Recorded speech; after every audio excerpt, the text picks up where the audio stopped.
Welcome back, ladies and gentlemen. Today, we're going to improve the performance of your colony. On my current Let's Play video, we're sitting at cycle 1079. It's about this time on a colony, you may start noticing that the game is slowing down a lot. So today, I'm going to give you 7 performance improving tips that'll make sure your colony is running smoother, which increases the likelihood that you'll play it for longer. Now, I'm obviously not an engineer over at Clay, so I can't tell you exactly how the simulation works, but there are certain things that I have found in my experience that definitely helps the game run smoother. Tip number 1, sweep up everything. This one's fairly commonly known, but the reason why it helps may not be. Every single different pile of material has to be calculated differently. So if we were literally to combine these 2 piles of dirt, the game wouldn't have to calculate the temperature on 2 different materials, it would only have to calculate the temperature on 1. This is another reason why it's handy to have one of these systems that drops everything off onto 1 tile. All the glass that gets dropped off here is going to go into this stack with the 7.9 tons. And then the simulation will only have to calculate the temperature on 1 stack of glass. Now, it can be a pain on the butt, and you definitely don't want to set up massive sweep commands on the same priority as everything else. I normally do all my sweeping at 3 or 4, and that way the dupes will get around to it when they get around to it. Tip number 2, gases. Doesn't this look beautiful? The effect when multiple gases converge on each other. In this case, we have carbon dioxide, oxygen, polluted oxygen, more oxygen, and at the top, even more polluted oxygen. This is horrible for your simulation. Now, it may not be feasible in the mid-game, but when you start heading towards endgame, you really want to clean these gases up. There's a couple of ways to do this. 1, you can just vacuum out all of the gas from across the colony. For instance, this system here says, hey, if it's not oxygen, siphon it out. And this gas pipe goes all the way to the top. And by putting all these gases into space, they literally just disappear. And that's one less thing the simulation has to account for. Now, when it comes to gas, the best state is a state of vacuum. The game doesn't have to simulate vacuum. Turning on the gas overlay visualizes how difficult it is for the game to simulate each individual tile of gas, especially in a situation like this where gases are constantly converging. So ideally, the steps you want to take is get rid of all the gases other than oxygen, because that's what our dupes breathe. Make sure all like gases are separated, and that way the simulation doesn't have to work on how they impact each other. Or in the best case, just vacuum everything out except for your main base. Additionally, and this one ties into step 3, is watch how much ventilation pipes you have. Ventilation shafts, along with liquid pipes, are also a strain of the simulation. Step 3 is liquid.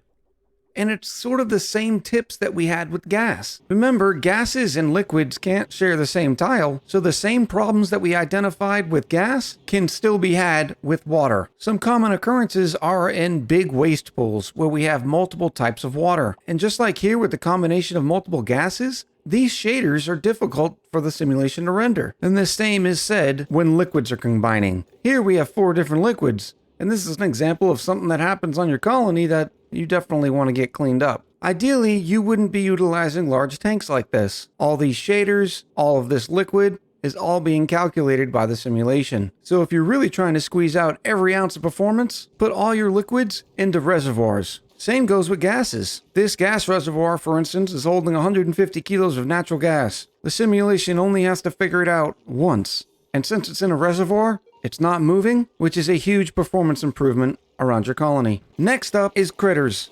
Our colony survives and thrives off of these awesome little critters. And although critters don't share the same priority system as dupes, they can still wreak havoc on the performance of your game. This is most especially true if you have any sort of infinite critter situation going on. In a lot of cases, for instance on this shine bugs, the numbers can quickly get out of control. Now this is definitely not an infinite critter situation here, there's only 40 of them in here, but each critter has to be ran and managed by the simulation. I'm not even talking about movement and pathfinding yet. We'll touch on that on tip number 6. Tip number 5 is a fairly simple one. The more dupes, the more problems for your simulation. Now, like I said earlier, I'm not a Clay engineer, so I can't tell you exactly how the simulation looks, but I'd wager a decent chunk of money that says duplicates are the heaviest strain on your simulation.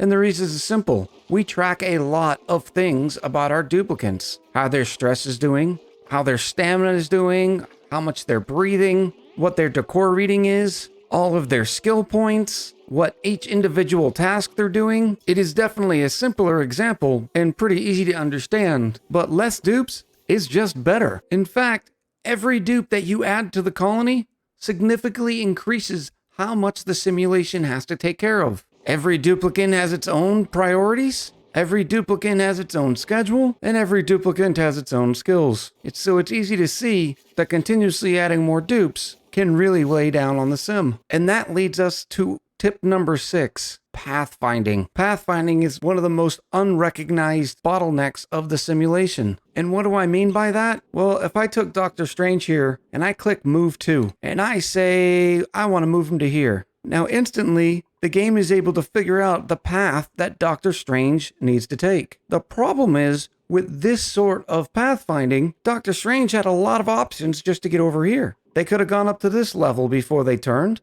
or they could have gone up to here. And that's just a very simple example of getting from point A to point B. Now imagine the simulation calculating the pathfinding for each duplicant for every single task that they do. That's not even counting the fact that they can take the transit tube, they can take the fire pole, they can take the ladders.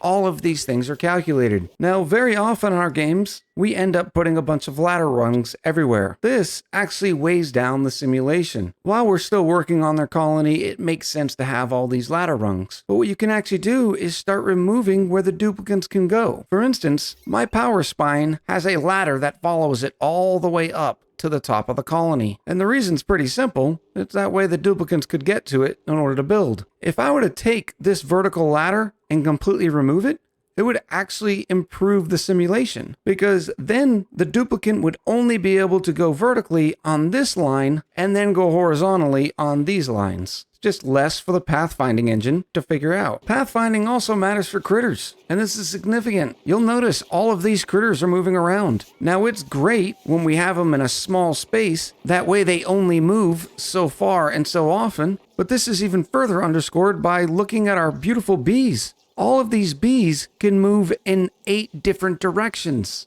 So you can imagine how quickly this stacks and weighs down the sim. And this is why in instances that you are running infinite critters, for instance fish, you try to keep them in as few tiles as you can. That way the pathfinding has no path to figure out because they can't move from this position. Now our last tip number 7, is mods. Now I know we love mods. For a lot of people, it's the reason why they game on PC, because of all the additional things you can do and all the fun you can have just by installing a mod. And in some cases, it can completely change the game. In my case, I have a speed mod here. So instead of it being times 1, 2, and times 3, I actually have my speed mod set to times 1, times 3, times 9. And as soon as I hit the fast speed, my frames per second on this colony goes from mid-20s at this view to 14. Because in this mod's example, the faster you're running the game, the quicker the simulation has to figure everything out. And we've shown how bad that can be. As an example, with this overlay on, the game is running at 4 to 5 frames per second. And I know in this example, we highlighted a speed mod, and it's pretty easy to see how it can directly impact the simulation. But make sure you look at each of your mods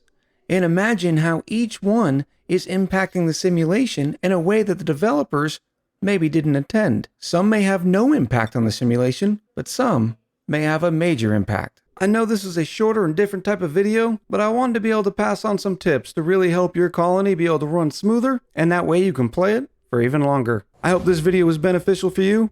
I have a lot of gases and debris to pick up, so I'll talk to you soon.